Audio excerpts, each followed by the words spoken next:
Hello friends, welcome back to our channel chemistry tutorial. So today we are going to learn the applications of group theory in spectroscopy. So the main aim is to calculate the modes of vibration and to find whether they are IR and Raman active. So if you are new to my channel, please subscribe to my channel so that you will be notified whenever I upload a new video. So many people are watching without subscribing, so please subscribe and support me.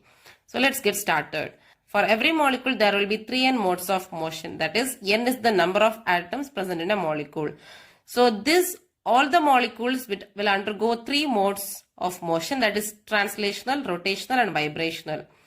So for every molecule, there will be 3 translational motions. So in the case of rotation, we will be seeing for linear and non-linear molecule. So if it is a linear molecule, we will have 2 modes of rotation, and if it is a non-linear molecule, we will have 3 modes of rotation.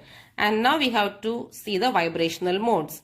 So in the case of vibrational modes, we are considering the linear and non-linear molecule. If it is a linear molecule, we have to subtract the total number of rotation and translational together from the total number of motions possible.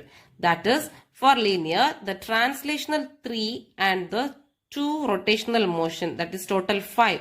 So 3n minus 5. And in the case of non-linear, 3 non-linear rotational motion and 3 translational motion. So 6. So 3n minus 6. So for every molecule, translational is fixed, and in rotational also, linear and non-linear molecule, it is fixed. But for vibrational, it will be changing with the number of atoms present in a molecule. So there is no place for the vibrational modes in a character table, but we have position for translational and rotational motions. In the character table, the translational motion is represented by x, y, z or tx, ty, tz.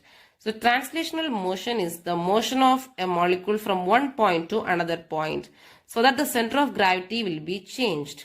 The rotation is spinning of a molecule in a particular axis, and the center of gravity does not change.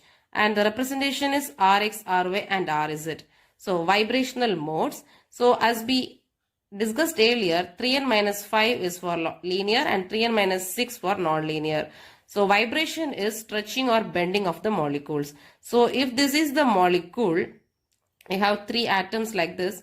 It may stretch, or it may compress, or it may bend, like rocking, wagging and so on. So stretching and bending are the modes of vibration. So since it varies with number of atoms, there is no place in the character table. So our main aim is to find the vibrational modes and to determine whether they are IR and Raman active. So how we are doing this? There are 4 steps to do that.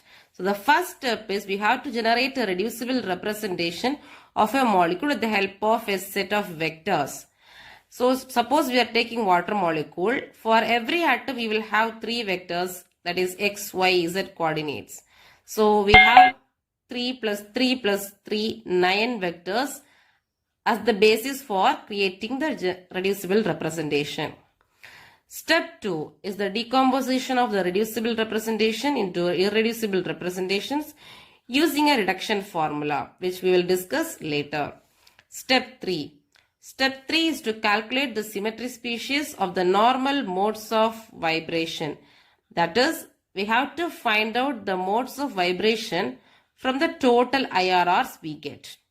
And the step 4 is to predict the IR and Raman activity based on the group theoretical symmetry rules. So, using these 4 steps, we are going to determine the IR and Raman activity. To check the IR activity and Raman activity. So, the condition for a molecule to be IR active is it should have a permanent dipole moment. So, let us consider C triple bond O. Then we should have a plus and minus charge separated by certain distance. And there should be a permanent dipole moment. So the dipole moment value can be calculated using the formula Z into R vector. So R vector is the distance between these 2 atoms. So it may be represented by X, Y or Z. So if there is a component X, Y, Z in the character table associated with this IRR, with this particular IRR of vibrational symmetry, then it will be IR active. So if we have A1 and in the A1 IRR, if there is X, Y or Z, it will be IR active. Similarly, in the case of Raman active, the ability of a molecule to be polarized in an electric field is the condition for a molecule to be Raman active. So the polarizability vectors can be identified by this method. So it should be a binary product or linear combination. That is x, y, y, z, z, x square, y square, z square, or x square minus y square and x square plus y square. If these cases are present in the character table, then they will be Raman active.